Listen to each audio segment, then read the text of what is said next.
class we discussed about the account, NRI account. So I guess you all understand that what kind of accounts the NRI can open in the India. मतलब क्या open करवा सकते हैं? What kind of accounts bank facilities is provided to the NRI by Indian banks? तो वो तो clear है ना? NRI account, NRO account, and FCNR, right? Okay, so we were on the certificate of deposit and what it is basically. So let me explain about it, and then after that, certificate of deposit once we complete, then we will move toward the commercial paper. What is the meaning of commercial paper and what is the difference between CDs and commercial paper? So we are going to complete that topic. ठीक है, चलिए let's start with it. So जो आपके working group on the money market के जो chairman है N we और जो रिजर्व बैंक ऑफ इंडिया है, उन्होंने परमिशन दिया है बैंक को कि वो इशू कर सकते हैं certificate of deposit. They are able to issue the certificate of deposit. ठीक है. एंड बट जो आरबीआई है has issued guidelines also in this regard. मतलब आरबीआई ने इसके लिए कुछ गाइडलाइंस भी वो लेकर आए हैं एंड वो अलग अलग टाइम पे उसमें कुछ अमेंडमेंट और मॉडिफिकेशन भी हो रहा है. ठीक है. सर्टिफिकेट ऑफ डिपॉजिट जो है that can be issued only by the scheduled commercial bank. यानी जो शेड्यूल्ड कॉमर्शियल बैंक है सिर्फ वही जो है वो आपके सर्टिफिकेट ऑफ डिपॉजिट को इशू कर सकता है. LAB लोकल एरिया बैंक को अलाउड नहीं है. रीजनल रूरल बैंक RRB को भी अलाउड नहीं है सर्टिफिकेट ऑफ डिपॉजिट प्रोवाइड करने का. Only scheduled commercial bank is allowed to issue the certificate of deposit. ठीक है. ये आपका जो सीडीज होगा, आई गेस इसमें मैंने बहुत सारे पॉइंट्स करवा दिए थे आप लोग को. करवा दिए. चलिए ठीक है. तो सर्टिफिकेट ऑफ डिपॉजिट जो है जिसको हम सीडी कहते हैं, it is refers to a money market instrument और एक निगोशिएबल इंस्ट्रूमेंट की तरह जो मैंने आप लोग को बताया था. It can be transfer to the another person as well and it is equivalent to the promissory note. अच्छा, what is the difference between promissory note, bill of exchange? What is the difference between promissory note and bill of exchange? Any one of you?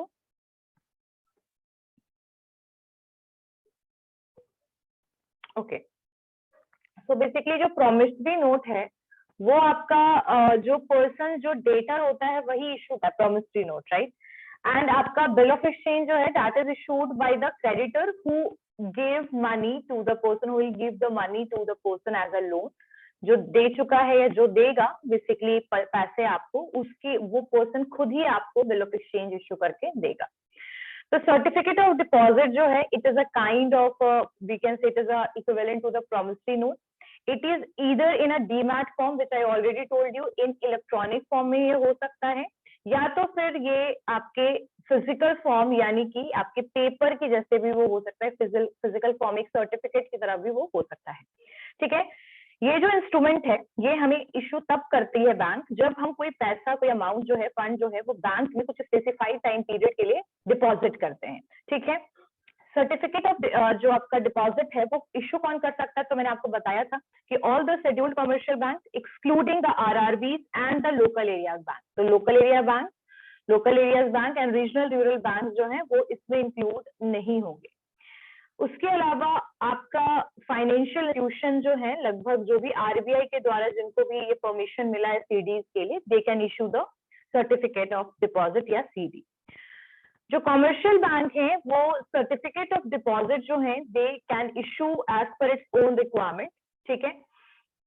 और यहाँ पर आपका जो instrument है that can be as a term money, term deposit, इस तरीके से हो सकता है. मिनिमम अमाउंट क्या होगा सर्टिफिकेट ऑफ डिपॉजिट का? तो what will be the minimum amount? Wait for a minute. Okay, what will be the minimum amount? Minimum amount क्या होगा इसका? तो आपका मिनिमम जो सर्टिफिकेट ऑफ डिपॉजिट का जो अमाउंट है दैट इज टू 1 लाख. ठीक है. That has been fixed to 1 lakh to be accepted from a single subscriber. जो मैंने आपको बताया था कि अगर एक सिंगल पर्सन जो है अगर वो पर्सन अकेले उस पर्टिकुलर सीडी को सब्सक्राइब कर रहा है तो ऐसे सिचुएशन में आपका जो अमाउंट होगा, मिनिमम जो अमाउंट होगा दैट विल बी 1 लाख. ठीक है. लार्जर अमाउंट जो है वो मल्टीपल में होगा. ठीक है. Larger amount have to be in the multiples of ₹1 lakh. तो अगर एक सिंगल पर्सन है, एक सिंगल सब्सक्राइबर है तो 1 लाख रुपए मिनिमम ठीक है. आप अगर चाहें तो you can increase the amount but the amount will be increase only in the multiple of 1 lakh. It means that 1 lakh, 2 lakh, 3 lakh, 4 lakh like this. ठीक है। टेन्योर होगा तो मैंने बताया था कि यहाँ पर पहले टेन्योर जो था that was 15 days, minimum 15 days के लिए होना चाहिए सीडी, ठीक है, maximum 1 year, but now it is basically change और 15 से अब ये 7 डेज के लिए हो गया है। नाउ 7 डेज जो है ये आपका सीरीज के लिए 7 दिन कम से कम मैच्योरिटी डेट होना चाहिए। Certificate of deposit are the money market instrument and their maturity period is between 7 days to 1 year, मतलब 7 दिन से 1 साल के लिए जो है ये पैसा आप डिपॉजिट कर सकते हैं। अर्लियर इट वाज 15 डेज, पहले ये 15 दिन था, ठीक है। कोई भी फाइनेंशियल इंस्टीट्यूशन है वहां पर मैच्योरिटी जो होनी चाहिए that not less than year and not more than 3 years. तो यहाँ पर एक टर्म लाया गया है कि अगर आपका जो कॉमर्शियल बैंक है, दो चीजों में इसको डिवाइड किया गया, commercial bank and financial institution, ठीक है। तो कोई भी दूसरा फाइनेंशियल इंस्टीट्यूशन जो है अदर देन बैंक, उनका मैच्योरिटी डेट जो है दैट कैन बी वैरी, कि 1 साल से, मतलब फाइनेंशियल इंस्टीट्यूशन जो है उसका मैच्योरिटी जो होना चाहिए is not less than 1 year, ठीक है, and not more than 3 years. तो यहाँ पर मैं एक चीज लिख के आप लोग को दिखा रही हूँ, आप लोग भी लिख लीजिए इस चीज को, कहीं पर नोट कर लीजिए, अदरवाइज क्वेश्चन आएगा तो आप लोग थोड़ा सा कंफ्यूज हो सकते हैं। देखिए, जो कॉमर्शियल बैंक है उसमें जो मैच्योरिटी होनी चाहिए सीडीज की, सीडी यानी कि कॉमर्शियल डिपॉजिट, ये सर्टिफिकेट ऑफ डिपॉजिट, इसका मैच्योरिटी डेट होना डेज होना चाहिए 7 डेज मिनिमम, और मैक्सिमम होना चाहिए less than 1 year, less than 1 year, ये होना चाहिए आपका इसका कॉमर्शियल बैंक का। अगर हम बात करें other financial institution, other financial institution का, तो मिनिमम होना चाहिए 1 ईयर और मैक्सिमम होना चाहिए अप टू 3 इयर्स, यानी कि 3 साल तक, up to 3 years.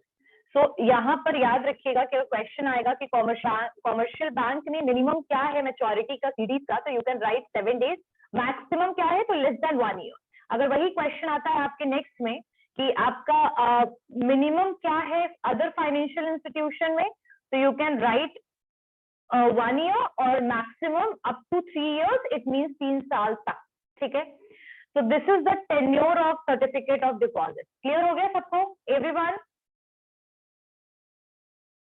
Everyone, this point is clear? Yes or no? At least you can speak yes or no, I guess. Priya, Rajvi, Rohit, Akash, Abhijit, Abhishek.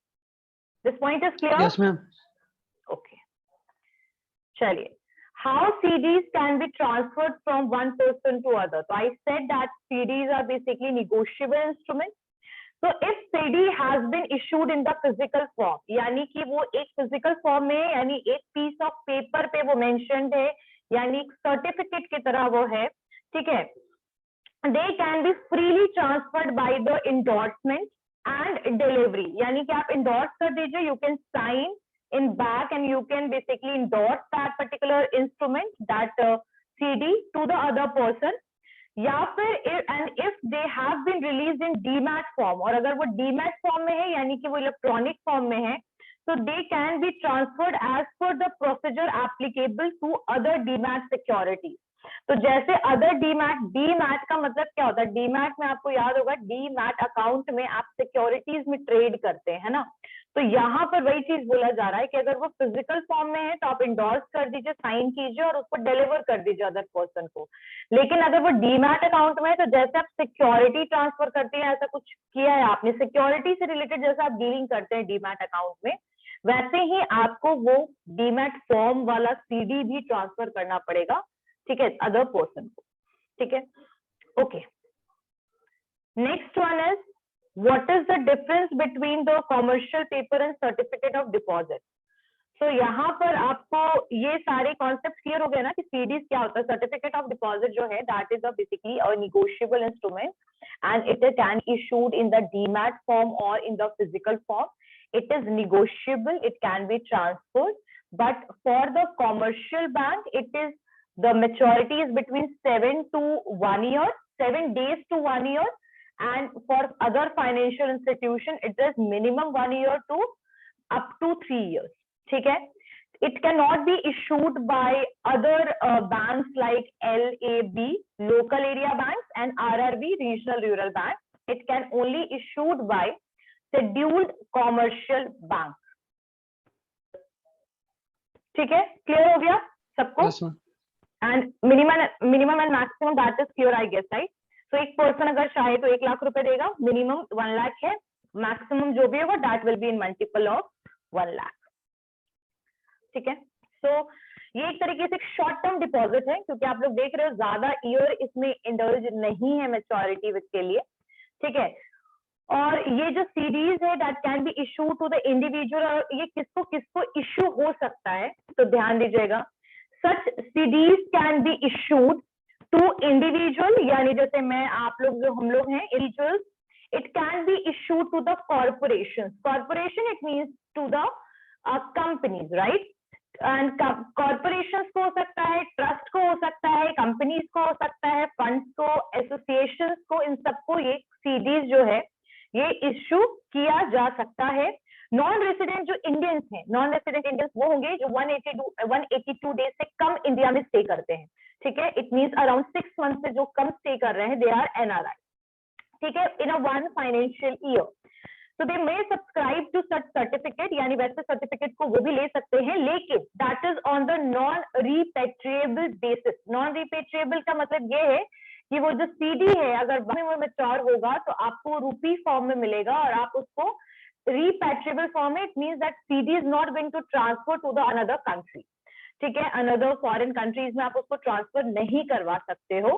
ठीक है, उसके अलावा यहाँ पर मैंने मैच्योरिटी डेट बता दिया, और CDs are issued at a discount on face value and the discount rate can be freely determined by the issuing bank। तो CDs जो होगा वो इश्यू होगा आपके फेस वैल्यू पे। ठीक है, नेक्स्ट वन इज,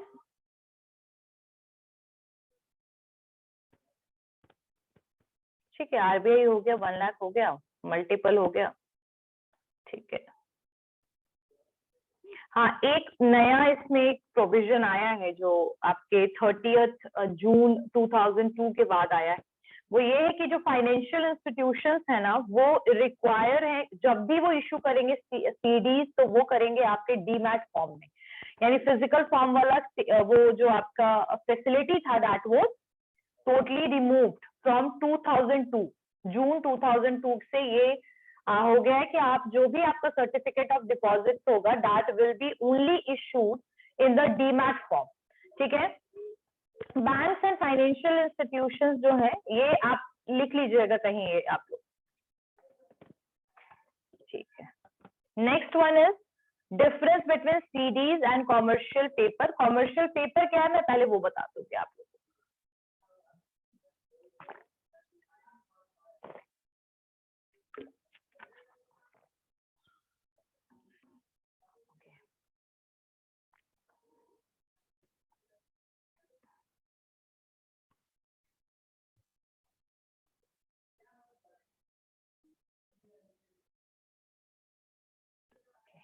तो व्हाट इज कॉमर्शियल पेपर? तो कॉमर्शियल पेपर को शॉर्टकट में जैसे उसको CD कहते हैं, उसको CP कहते हैं। ठीक है, तो CP, कॉमर्शियल पेपर को हम CP कहते हैं, और एक शॉर्ट टर्म डेप्ट इंस्ट्रूमेंट है। शॉर्ट टर्म डेप्ट, अच्छा डेप्ट क्या होता है पता है सबको? What is the meaning of डेप्ट? डेप्ट पता है, इक्विटी पता है? मैम डेप्ट लोन। डेप्ट लोन, इक्विटी, इक्विटी, इक्विटी क्या होता है?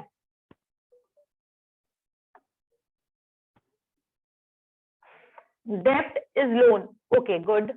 इक्विटी का मतलब होता है शेयर। ठीक है, तो यहाँ पर जो कॉमर्शियल पेपर है, एक शॉर्ट टर्म डेप्ट इंस्ट्रूमेंट है जो इश्यू किया जाता है, issued by the companies to raise fund generally for a time period to 1 year.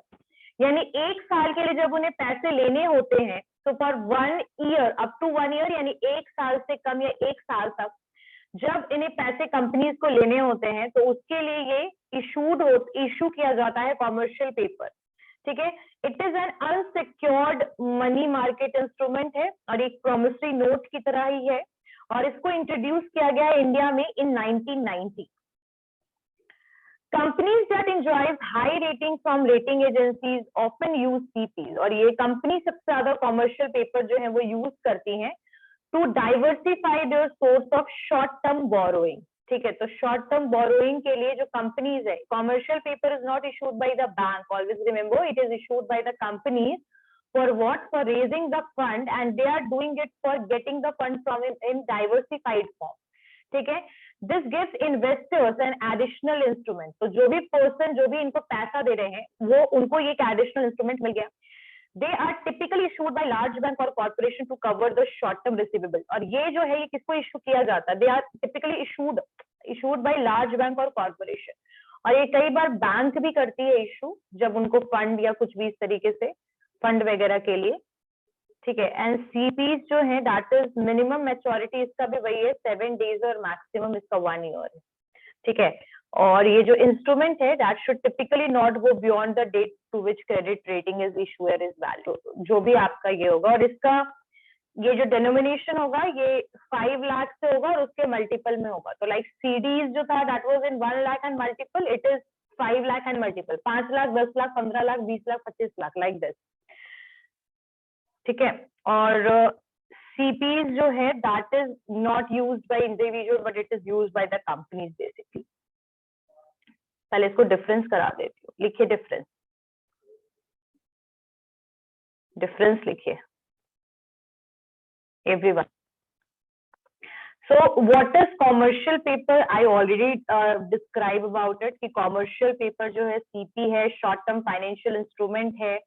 Business में it is used by the businesses or companies to raise capital over 1 year period। मतलब अपने capital को raise करने के लिए ये जो instrument है they are using it। ये एक unsecured capital market tool है और ये पहली बार 1990 में आया था जो मैंने आपको बता दिया। बिजनेसेस विथ हाई रेटिंग, मतलब हाँ ठीक है वही सारी चीजें हैं। अब यहाँ पर आप देखिए बेनिफिट क्या है कॉमर्शियल पेपर्स का, क्या क्या एडवांटेजेस है और क्या क्या डिसएडवांटेजेस है। तो पहली चीज इसका सबसे पहला एडवांटेज है मेक्स अ फाइनेंशियल कंट्रीब्यूशन। तो ये एक एडिशनल कैपिटल प्रोवाइड करता है। ठीक है, it is provides additional capital, और यहाँ पर आपको financial contribution, additional capital, adaptable, इसका हाई लिक्विडिटी वैल्यू है। ठीक है, और वाइड मैच्योरिटी रेंज है, so it is flexible, dependable है बिकॉज इट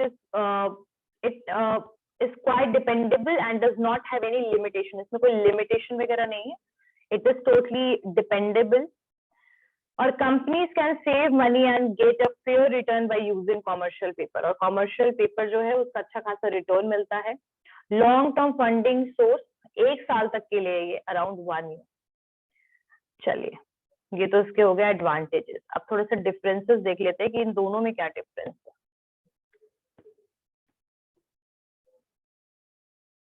दोनों में डिफरेंस लिखिए बेसिस, इस तरीके से लिखिएगा, basis commercial paper certificate of deposit. पहला यहां पर लिखिए डेफिनेशन। तो आई गेस डेफिनेशन तो आप लोग को पता ही है कि क्या इसका डेफिनेशन है। कॉमर्शियल पेपर जो है that is for short term financial instrument and use by the businesses to raise the fund. तो यहाँ बिजनेसेस के द्वारा, कंपनीज के द्वारा ये यूज होता है। और जो सर्टिफिकेट ऑफ डिपॉजिट है ये इश्यू किया जाता है बैंक के द्वारा। ठीक है, ये बैंक के द्वारा इश्यू किया जाता है और फाइनेंशियल इंस्टीट्यूशन के द्वारा इश्यू किया जाता है डीमैट फॉर्म में। एक फिक्स्ड इनकम फाइनेंशियल प्रोडक्ट है ये। ठीक है, आपका सीडी और आपका सीपी जो है that is a short term financial instrument और यूज्ड बाय बिजनेसेस, और बिजनेस के द्वारा यूज किया जाता है फंड को रेज करने के लिए। Next question is issued. अब इसको इशू कौन करता है, जो मैंने आपको पहले भी बताया था कि जो आपका कॉमर्शियल पेपर है that is issued by the corporate और कंपनीज। तो इशूड बाय ये क्या होगा, कॉर्पोरेट कंपनीज, और इसको इशू कौन करता है, सर्टिफिकेट ऑफ डिपॉजिट को बैंक या फाइनेंशियल इंस्टीट्यूशन। नेक्स्ट आपके इन्वेस्टर्स कौन होते हैं, इसमें कौन कौन इन्वेस्टर्स हो सकते हैं। तो यहाँ पर कॉमर्शियल पेपर जो है उसमें इन्वेस्टर वो होंगे जो पैसा दे रहे हैं। ठीक है, इन्वेस्ट कर रहे हैं। ठीक है, तो इन्वेस्टर कौन कौन हो सकता है कॉमर्शियल पेपर में, तो जनरल कॉमर्शियल पेपर ले सकते हैं, बैंक भी कॉमर्शियल पेपर लेता है। ठीक है, bank is also going to take the commercial paper, अब बैंक को ये इशू होता है commercial paper by the companies and bank is providing fund to the companies, ठीक है। तो ये जो आपका इंस्ट्रूमेंट है, ठीक है, ये इशू करता है कॉर्पोरेट कंपनी, और ये किसको, कौन इन्वेस्टर्स होंगे, यानी किसको ये इशू किया जा सकता है।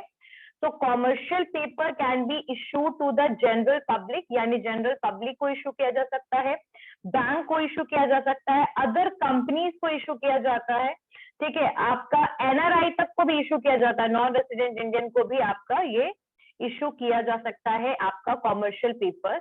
अब सीडीज जो है वो किसको इशू किया जा सकता है, तो that can be issue to, जो सीडीज है that can be issued to general public, commercial deposit, जो आपका सर्टिफिकेट ऑफ डिपॉजिट है, जनरल पब्लिक को भी इशू किया जा सकता है। आपके certificate of deposit other bank को भी इशू किया जा सकता है, कॉर्पोरेट्स को भी किया जा सकता है, ट्रस्ट को भी किया जा सकता है, एसोसिएशंस को भी, इन सब को हम क्या कर सकते हैं, इशू कर सकते हैं आपका सर्टिफिकेट ऑफ डिपॉजिट। और कॉमर्शियल पेपर जो है that can be issue to the general public, bank, corporate companies and NRI. So it's about the investors, commercial paper and certificate of deposit. Next आती है बात कि यहाँ पर आपको रेटिंग्स की जरूरत पड़ती है क्या, रेटिंग्स की रिक्वायरमेंट है, तो बिल्कुल रेटिंग्स की रिक्वायरमेंट है। मिनिमम आपकी रेटिंग है क्रिसिल, जो आपके CRISIL, क्रिसिल जो होता है ये आपके कॉर्पोरेट को रेटिंग देता है कि इनका फाइनेंशियल सिचुएशन क्या है। तो उसी हिसाब से अगर ये कॉमर्शियल पेपर इशू कर रहे हैं तो आपको लॉस तो चाहिए नहीं ना, तो यहाँ पर क्रिसिल के थ्रू यहाँ पर रेटिंग जो है इस पर्टिकुलर कॉमर्शियल पेपर का किया जाता है। सीडीज के लिए ऐसी रेटिंग की जरूरत नहीं है। अगर आप सीडी को इशू कर रहे हैं, यानी सर्टिफिकेट ऑफ डिपॉजिट को आप इशू कर रहे हैं, तो ऐसे केस में आपको कोई जरूरत नहीं है रेटिंग की। लेकिन अगर आप जो है यहाँ सीपी ले रहे हैं, यानी कॉमर्शियल पेपर ले रहे हैं, उसमें इन्वेस्ट कर रहे हैं, तो इसी वजह से यहाँ पर क्रिसिल जो है that is basically working as providing the rating to the that particular company or corporation. So I guess this point is clear to all of you. ये समझ में आया सबको रेटिंग वाला पॉइंट, एवरीवन? चलिए नेक्स्ट पॉइंट इज यस और no, तो कम से कम बोल सकते हो ना, यस और नो भी नहीं निकल रहा है मुंह से आप लोग के, यस और नो तो एटलीस्ट यू कैन स्पीक ना।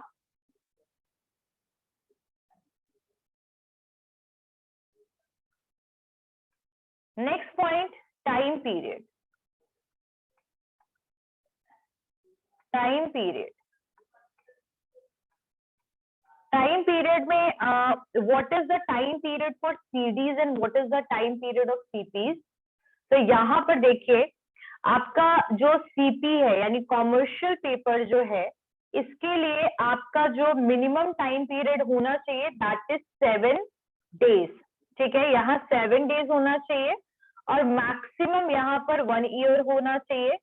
तो यहाँ पर सेम सिचुएशन आपकी सीडीज में भी है कि जो आपका टाइम पीरियड होगा, मैच्योरिटी पीरियड होगा, that is minimum 7 days and maximum 1 year. In some case or in another financial institution other than the scheduled commercial bank, if they are allowed by RBI to issue the CDs, then they have option that the minimum 1 year of CD and maximum 3 year का provision जो है वो उनके लिए है। But अगर normal time period देखिएगा तो both CDs और CPs के लिए same है, minimum 7 days, maximum up to 1 year। Clear हो गया सबको? एवरीवन? यस और नो? Yes ma'am. ओके, चलिए नेक्स्ट वन इज फंड्स। अब हम फंड की बात करेंगे, तो यहाँ पर कितने रुपीस के लिए कॉमर्शियल पेपर जो है वो इशू किया जाएगा और सीडीज कितने पैसे के लिए इशू किया जाएगा।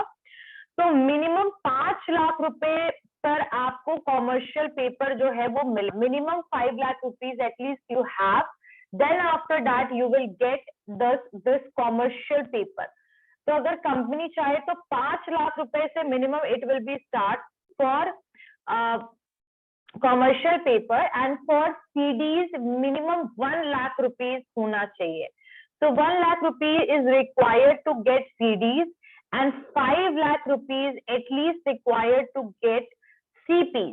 But always remember there is one more similarity, that is कि अगर CP जो है वो आपको मिलेगा तो 5 लाख रुपए तो मिनिमम होना चाहिए, और अगर आपको ज्यादा का लेना है तो आपको मल्टीपल में पैसा देना पड़ेगा, लाइक इधर 5 lakh, then 10 lakh, then 15 lakh, then 20 lakh. तो 5 के मल्टीपल में यहाँ पर आपको सीपी जो है वो इश्यू किया जाएगा, और सीडी जो होगा वो भी आपके 1 लाख के मल्टीपल यानी 1 लाख, 2 लाख, 3 लाख के मल्टीपल में आपको इश्यू किया जाएगा।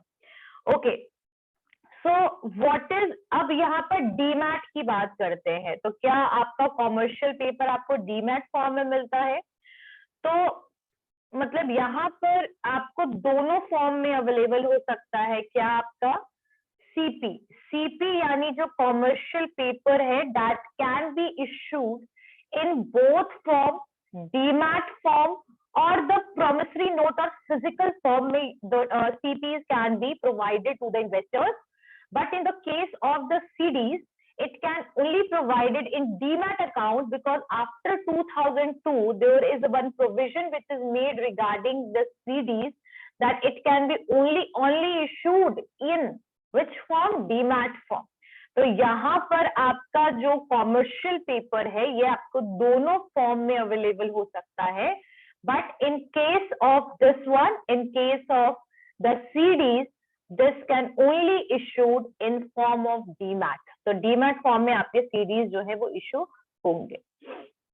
ओके, सो रिस्क की बात अगर हम करें कि यहाँ पर किसमें ज्यादा रिस्क है, तो आपका कॉमर्शियल पेपर में रिस्क कंपैरेटिवली ज्यादा है कंपैरिजन टू सीडीज, क्योंकि सीडीज में आपका जो भी एक फिक्स्ड इंटरेस्ट रेट और अमाउंट जो भी होगा वो आपको फिक्स करके मिलेगा बाद में, लेकिन आपका जो रिस्क है क्योंकि आप इन्वेस्टमेंट कंपनी पे कर रहे हो तो it is totally depend upon the profitability of the company, so risk is little bit involved in the commercial paper as comparison to the certificate of deposit। so I guess आप लोग को पूरा ये जितना भी डिफरेंस वगैरह सारे points clear हो गए होंगे, समझ में आ गया?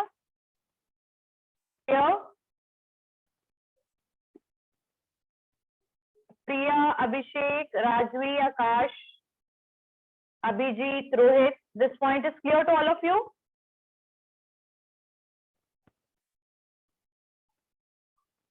Yes or no तो बोलो। Okay, okay. Let's move toward the new topic that is about KYC, know your customer।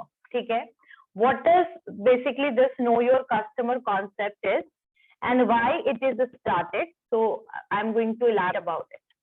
Okay, just wait for a minute।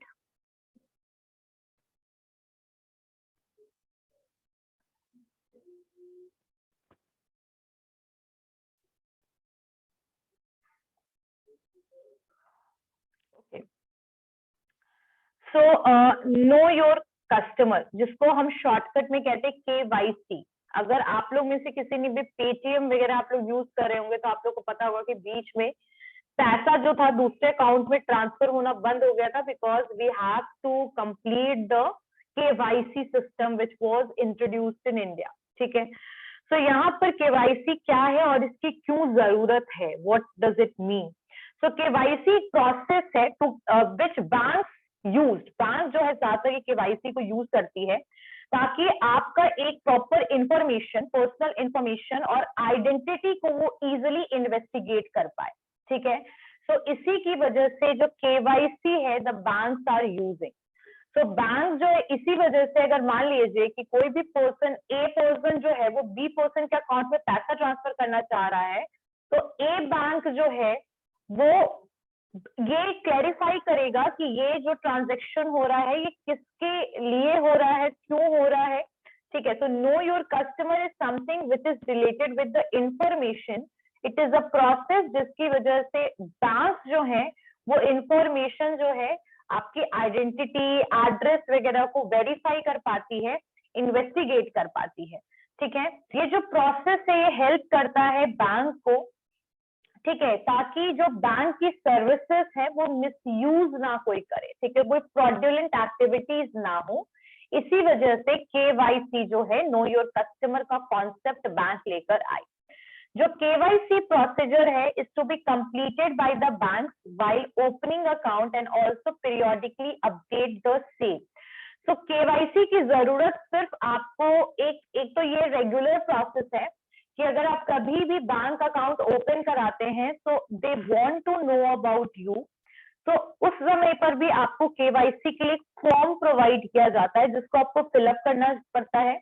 और आगे चल करके अगर आप कोई भी बैंक में चेंजेस लेकर आते हैं, जैसे अगर आपको होम ब्रांच बदलना है, आपको नाम बदलना है अकाउंट में, या फिर नाम में कोई गलती हो गया, आपके नेम में कोई प्रॉब्लम है, या तो फिर आपको फोन नंबर बदलना है, आपको ईमेल आईडी बदलना है, ऐसा कोई भी अगर आप चेंजेस करते हैं अपने अकाउंट में, तो ऐसी सिचुएशन में भी आपको अपनी केवाईसी फॉर्म को भरना पड़ेगा, फिल करना पड़ेगा।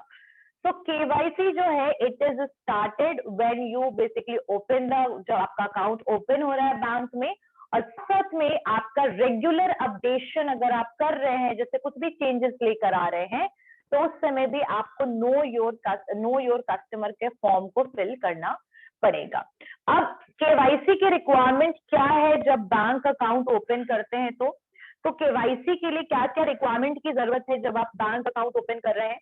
तो टू ओपन बैंक अकाउंट, एक जो भी पर्सन के नाम पे अकाउंट ओपन हो रहा है उसको अपना Aadhaar number, proof of identity and address जो है उनको अपनी रिसेंट फोटोग्राफ के साथ सबमिट करना पड़ता है।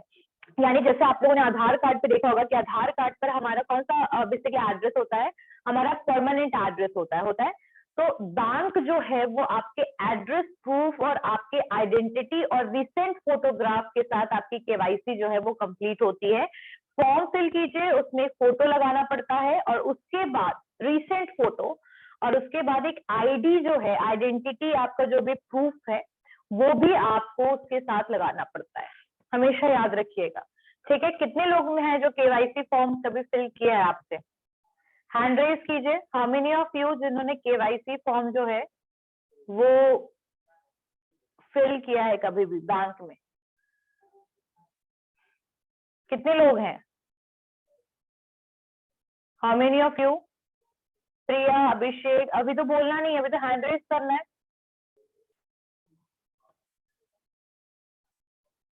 How many of you? किसी ने भी नहीं किया? Okay okay, so what is KYC, why it is required, and what we need to submit when we are completing this KYC requirement? So KYC जो है that is know your customer, और इसका requirement क्या है? For basically giving the information, basic information about yourself, and time to time whenever you will make any changes in your account, you just need to fill the KYC form. KYC की जो जरूरत है वो account open कराने के time पर है, और उसके साथ साथ हमें एक रीसेंट फोटोग्राफ देने की जरूरत है, रीसेंट फोटोग्राफ और एक आइडेंटिटी प्रूफ, साथ में उसमें आपका एड्रेस मेंशन होना चाहिए, यानी एड्रेस प्रूफ और आइडेंटिटी प्रूफ। अगर आपका आधार कार्ड काम कर रहा है तो आधार कार्ड ही जो नंबर है, आधार कार्ड ही आपको सबमिट करना पड़ेगा, उसका एक फोटो स्टार्ट जो है वो आप लेकर के सबमिट कर सकते हैं, ठीक है। अब यहाँ पर क्या चीजें हैं जो कुछ क्वेश्चन आंसर की तरह यहाँ पर है, जैसे if I refuse to provide a requested document for KYC to my bank for opening an account, what may be the result, मतलब क्या रिजल्ट होगा कि अगर मैंने केवाईसी के लिए जो डॉक्यूमेंट है, वो जो रिक्वेस्टेड डॉक्यूमेंट है वो प्रोवाइड नहीं किया तो क्या होगा। तो अगर आप रिक्वायर्ड डॉक्यूमेंट केवाईसी के लिए प्रोवाइड नहीं करते हैं तो बैंक आपके बैंक अकाउंट को ओपन नहीं करेगी। That will be the result, that your account will be never open if you are not able to submit information or the document whatever is required for the KYC procedure, next question is कि do I have to furnish the KYC document for each account I open in a bank even though I have furnish the document of proof of identity and address. तो यहाँ पर एक question ये आ रहा है कि क्या अगर मान लीजिए एग्जाम्पल के लिए कोई ए पर्सन है, ठीक है, एक ए पर्सन है, उसने क्या किया, पहले एक अकाउंट जो है उसने ओपन करा लिया ICICI में। तो यहाँ पर यही क्वेश्चन रेज हो रहा है कि क्या मुझे KYC डॉक्यूमेंट हर बार प्रोवाइड करना पड़ेगा हर एक अकाउंट के लिए जो भी मैं बैंक में ओपन कराऊंगा, जो मुझे प्रूफ ऑफ आइडेंटिटी और एड्रेस देना पड़ेगा? तो नो, यहाँ पर हमेशा याद रखिए कि you have to basically provide the KYC in one bank. No, if you opened an account with a bank which is KYC compliant, यानी कि अगर आपने पहले ही ICICI में अकाउंट ओपन कराया है और यहाँ पर आपने KYC को कंप्लीट करा लिया है, तो ऐसे केस में अगर आप अनदर अकाउंट सेम बैंक में ओपन कराते हैं, सेम बैंक में यहाँ पर बात हो रही है, अनदर बैंक की नहीं, अगर आप सेम बैंक यानी ICICI में दूसरा भी अकाउंट, सेकंड अकाउंट ओपन कराते हैं, तो आपको KYC करवाने की जरूरत नहीं है क्योंकि इनके पास ऑलरेडी आपका KYC कंप्लीटेड है। So for the same bank, if you are opening the another account, you don't need to do या move या provide the second time KYC document. ठीक है, तो याद रखिएगा कि KYC का जो डॉक्यूमेंट है वो सेकेंड टाइम अगर आप अकाउंट ओपन करा रहे हैं सेम बैंक में, तो आपको KYC कराने की जरूरत नहीं है because it is already done in the first bank account. ठीक है, नेक्स्ट इज कि whether KYC is applicable for credit, debit, smart और गिफ्ट कार्ड। क्या आपका KYC क्रेडिट कार्ड के लिए, डेबिट कार्ड के लिए, गिफ्ट कार्ड के लिए, स्मार्ट कार्ड के लिए भी एप्लीकेबल है? यस। तो KYC जो है वो हर एक चीज जहां पर भी आपका पैसा का ट्रांजेक्शन होता है, जैसे मैंने बताया था कि पेटीएम तक के लिए KYC इंपॉर्टेंट हो गया था। ठीक है, तो फुल KYC जो है exercise is necessary for the credit, debit and smart for the purchaser of the gift card. ठीक है, कोई भी सप्लीमेंट्री कार्ड वगैरह आप लेते हैं तो वहां भी KYC एप्लीकेबल है। ओके, एक और चीज है कि एक और क्वेश्चन है that I do not have a bank account but I need to make a remittance, is KYC applicable to me? अब यहाँ रेमिटेंस का मतलब ये हो रहा है कि when we want to transfer the fund to the another account. ठीक है, तो यहाँ पर अगर आपके पास बैंक अकाउंट नहीं है, I do not have a bank account नहीं है, लेकिन but I need to make a remittance, और मैं रेमिटेंस करना चाहता हूँ, क्या इसके लिए KYC एप्लीकेबल है? तो बिल्कुल एप्लीकेबल है, यस। ठीक है, KYC exercise needs to be done for all those want to domestic remittance. यहाँ फॉरेन रेमिटेंस की बात नहीं हो रही है, डोमेस्टिक रेमिटेंस की बात हो रही है। डोमेस्टिक अकाउंट में, जैसे किसी फॉरेनर के अकाउंट में आप डाल रहे हो पैसा, कोई इंडियन का अकाउंट में आप पैसा डालते हो, तो यहाँ पर आप 50,000 रुपए तक डाल सकते हो, रेमिटेंस कर सकते हो, and above and all foreign remittance. तो आपका जो KYC है वो जरूरी है, that need to be done for all those who want to make domestic remittance of ₹50,000 and above all the foreign remittance. यानी कि एक चीज यहाँ ध्यान देने वाली चीज है, क्या है, मैं अभी एक मिनट मैं आती हूँ, मैं जरा just wait for a minute.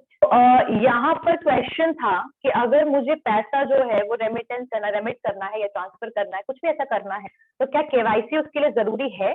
तो बिल्कुल जरूरी है, लेकिन यहाँ पर एक लिमिट है कि जैसे अगर आपको 50,000 तक कम का कर रहे हो, कोई भी रेमिट कर रहे हो, डोमेस्टिक रेमिट है और 50,000 से कम का है, तो ऐसे सिचुएशन में आपको KYC कराने की जरूरत नहीं है।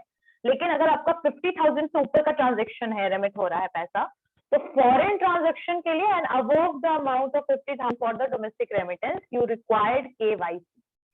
ठीक है, नेक्स्ट है कि can I purchase a demand draft, payment order and traveller cheque against cash without KYC? यानी KYC जो है अगर मैंने नहीं करवाया है और ऐसे केस में अगर डिमांड ड्राफ्ट या पेमेंट ऑर्डर या ट्रैवलर चेक कुछ भी इशू किया जा सकता है विदाउट KYC। तो जो डिमांड ड्राफ्ट है, पेमेंट ऑर्डर है या फिर ट्रैवलर चेक है फॉर 50,000 मतलब 50,000 रुपए तक के लिए, that can be issued by debiting the customer's account or against check।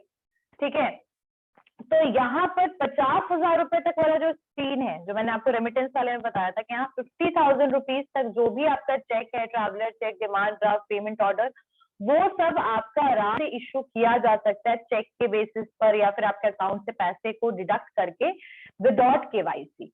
ठीक है, नेक्स्ट वन इज कि do I need to submit the KYC document to the bank while purchasing third party products like insurance or mutual fund products from the bank? तो यहाँ पर एक और question आया कि क्या हमें केवाईसी के डॉक्यूमेंट की जरूरत वहां पर भी है जहां पर हम जो है वो थर्ड पार्टी प्रोडक्ट को परचेज कर रहे हैं, यानी कि आपका इंश्योरेंस या फिर हम परचेज कर रहे हैं आपका म्यूचुअल फंड थर्ड पार्टी का, ठीक है, लेकिन बैंक से ही तो परचेज करेंगे, ट्रांजेक्शन तो बैंक से ही होगा। तो क्या ऐसे सिचुएशन में भी हमें केवाईसी डॉक्यूमेंट रिक्वायरमेंट है? तो बिल्कुल जरूरत है। यस, ऑल द कस्टमर, जो भी कस्टमर हैं who do not have account with the bank, जिनका अकाउंट नहीं है बैंक में, ठीक है, and have to produce a proof of identity, और उनको अपनी प्रूफ ऑफ आइडेंटिटी को दिखाना है। तो ऐसे केस में या तो थर्ड पार्टी के केस में जो भी थर्ड पार्टी प्रोडक्ट आप परचेज कर रहे हैं, अगर ट्रांजेक्शन 50,000 से ज्यादा का है तो वहां पर आपको केवाईसी की जरूरत है। ठीक है, और नेक्स्ट है आपका कि are banks required to categorise their customer based on risk assessment? तो बिल्कुल यस, बैंक जो है that require to classify the customer into the low, medium and high categories depending upon their risk assessment। ठीक है, तो यहाँ पर KYC से रिलेटेड जो भी मैंने क्वेश्चंस बताया, सबको समझ में आया कि केवाईसी कब जरूरी है, कब जरूरी है, और केवाईसी क्यों रिक्वायरमेंट है, और क्या क्या डॉक्यूमेंट लगता है केवाईसी के लिए? That is clear to all of you? Clear everyone? Yes और नो? मैसेज मुझे भेज दो, अगर आप नहीं बोल सकते हैं तो at least send the message, yes और नो। क्लियर है या मैं रिपीट करूं? Everyone? Priya, Abhishek, Rajvi, Akash, Abhijit, Rohit, this point is clear?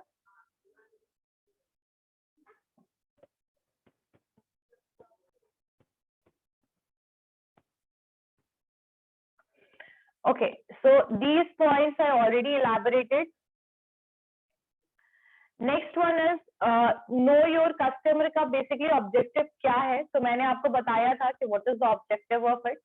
तो KYC guidelines जो है that is for preventing banks for being used intentionally and unintentionally by any criminal element for the money laundering activities, यानी कि कोई भी गलत तरीके से पैसे जो है वो विड्रॉ ना हो जाए, कोई क्रिमिनल एक्टिविटीज ना हो जाए, तो बैंक को एक प्रॉपर आइडेंटिफिकेशन की जरूरत है, वेरिफिकेशन की रिक्वायरमेंट है।